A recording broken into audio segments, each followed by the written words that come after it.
He was just a small boy, maybe 10 or 11 years old, barefoot with torn shorts and a shirt that had more holes than fabric. Every morning he stood near the corner of a busy street, holding a cardboard sign that read, "Will work for food." His name was Tommy, and he had been living on the streets for the past 3 months. Tommy had no family left.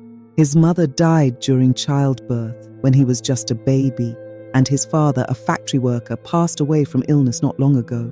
He had no siblings, no relatives nearby, and no roof over his head. He slept in abandoned stalls, ate from leftovers, and drank water from broken taps in the slums. But despite his situation, there was something different about Tommy. He never begged. He offered to clean car windows, carry grocery bags, or run errands just for a piece of bread. People often ignored him or pushed him away, but he never got angry. He just smiled, bowed his head, and moved to the next car or shop. One rainy afternoon, as dark clouds rolled in and thunder growled above, Tommy was walking through a narrow alley looking for shelter. The street was unusually quiet, the rain tapping hard on tin roofs, and most people had rushed inside to avoid getting soaked. That's when he saw him, an old man sitting on a broken wooden crate, shivering, his grey beard soaked and clothes heavy with water. The man looked frail, lost, almost like he didn't belong there. People passed him quickly, barely glancing. No one offered help. Tommy paused. He watched the old man for a moment. The man tried to stand but failed. His hand trembled as he clutched his coat tighter around him. Tommy walked closer. "Sir, are you okay?" he asked softly. The old man looked up. His eyes were tired but kind. "Cold, just cold," he whispered. Tommy didn't have a blanket or even a dry shirt, but he had something. He reached into the pocket of his shorts and pulled out a plastic wrapper. Inside were 2 dry bread rolls he had gotten that morning after cleaning a bakery window. "Here, sir," Tommy said, offering one of the rolls. "It's not much, but it's warm." The old man stared at the bread, then at the boy.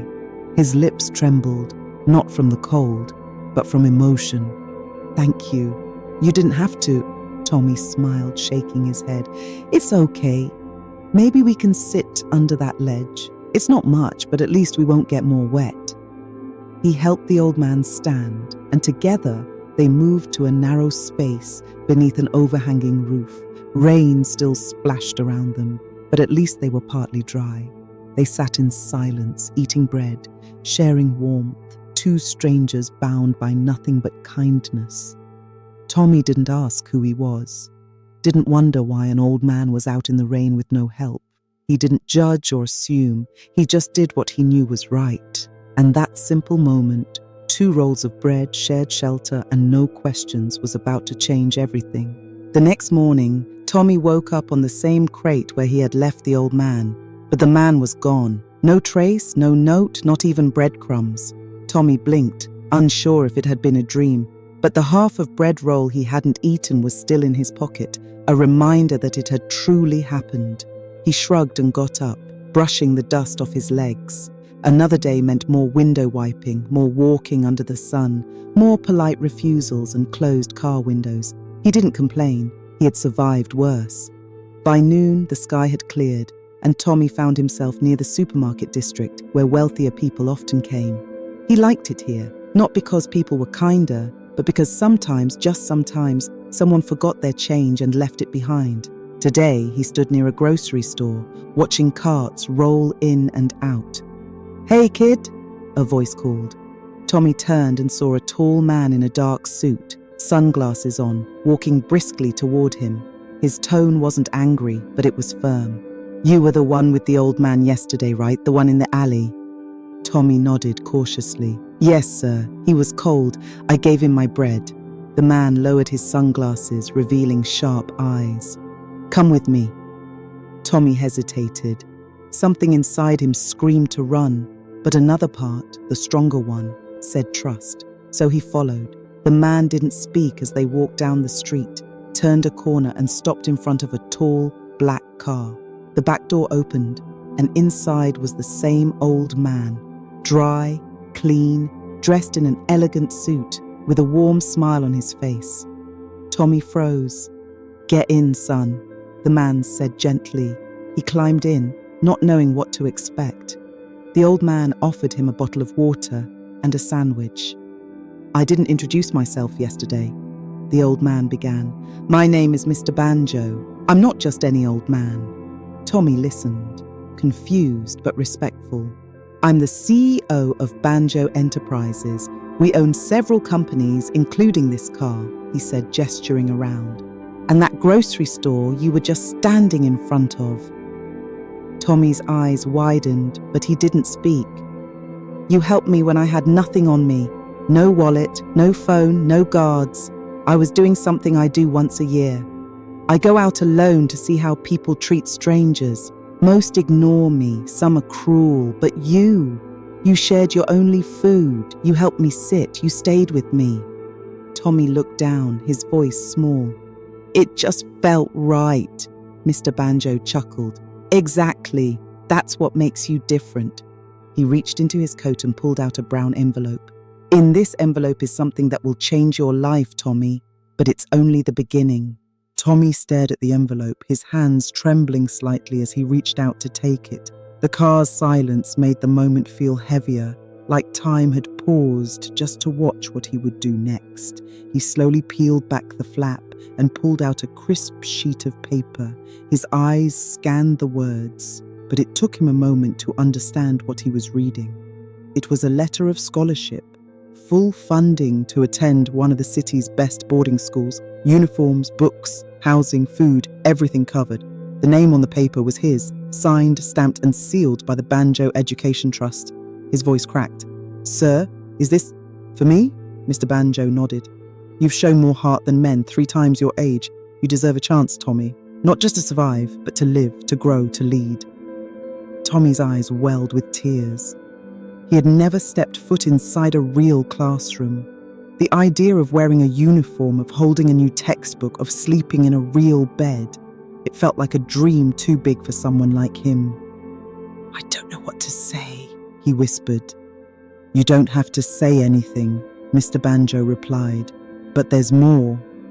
The man in the suit beside Mr. Banjo handed over a second envelope, thicker this time. Tommy opened it with shaking fingers and gasped. It was full of cash, not a fortune, but more money than he had ever seen. Enough to eat for months, enough to buy clothes, maybe even help others on the street like him. "This is to help you get started," Mr. Banjo said. "Until school begins next week. You'll stay in one of our guest homes until then." Tommy's head spun. His body couldn't keep up with the sudden shift from hunger and cold to abundance and safety. But in his heart, a warmth had started to grow, one that had nothing to do with money or meals. It was hope, pure, burning hope. "Why me?" he finally asked. "There are so many others." "Because you chose to give, not to take," Mr. Banjo said. "Because you didn't expect anything. That's what makes all the difference." The car began to move. The city rolled by outside the tinted windows, but Tommy couldn't take his eyes off the envelope, off the man who had seen him, really seen him. It was the beginning of something he couldn't yet imagine.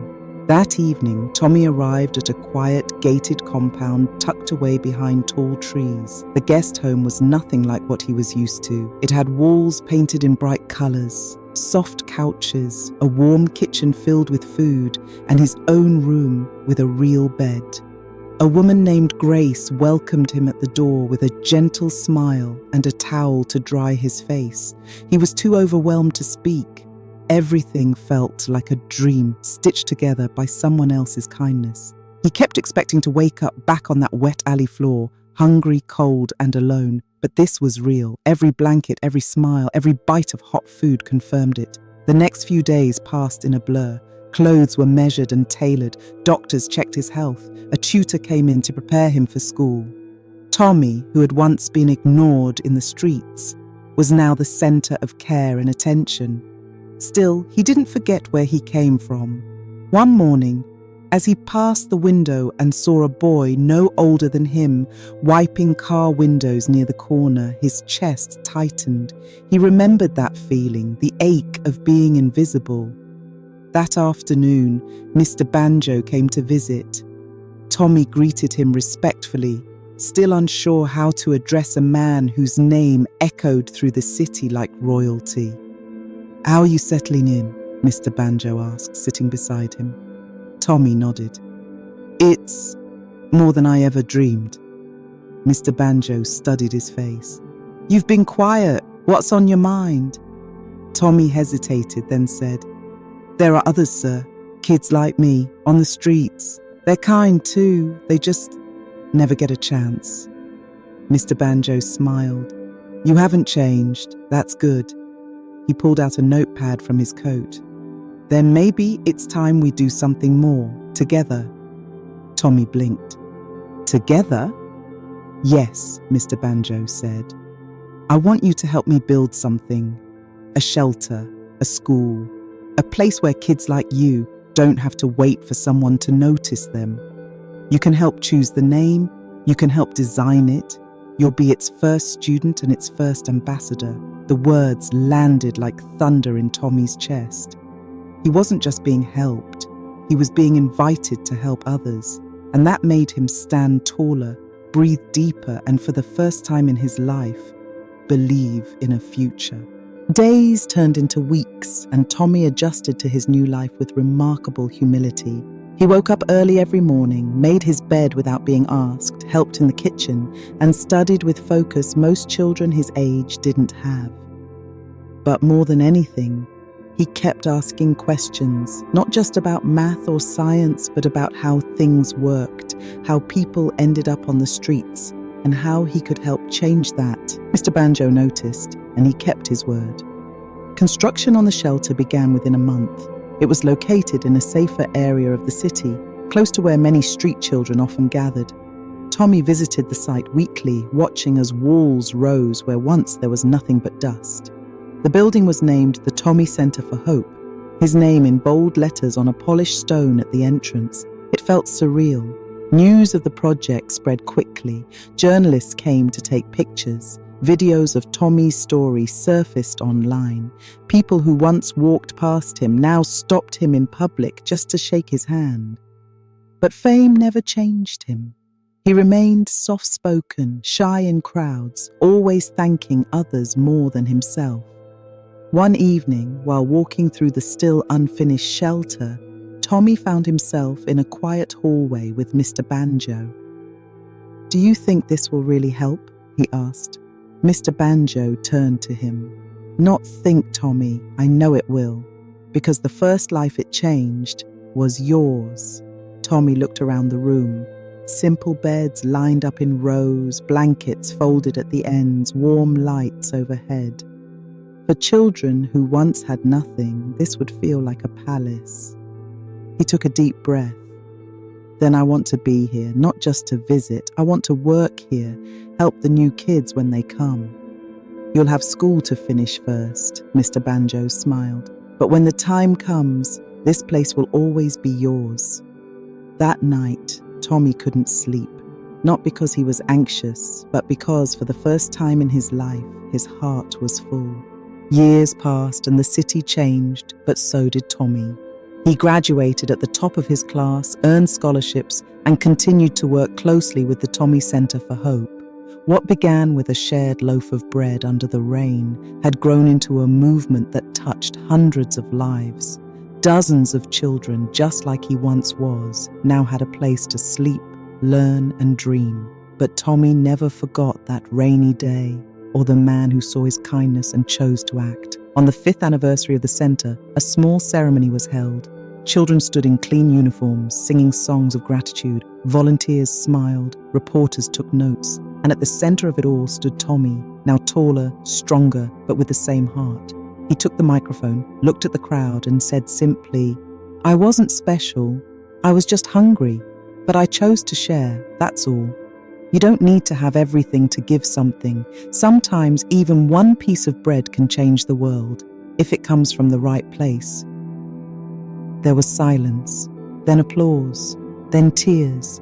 Mr. Banjo, now older, smiled proudly from the front row. And in that moment, everyone understood. The richest people aren't the ones with the most, but those who give the most. So the next time you see someone in need, remember Tommy.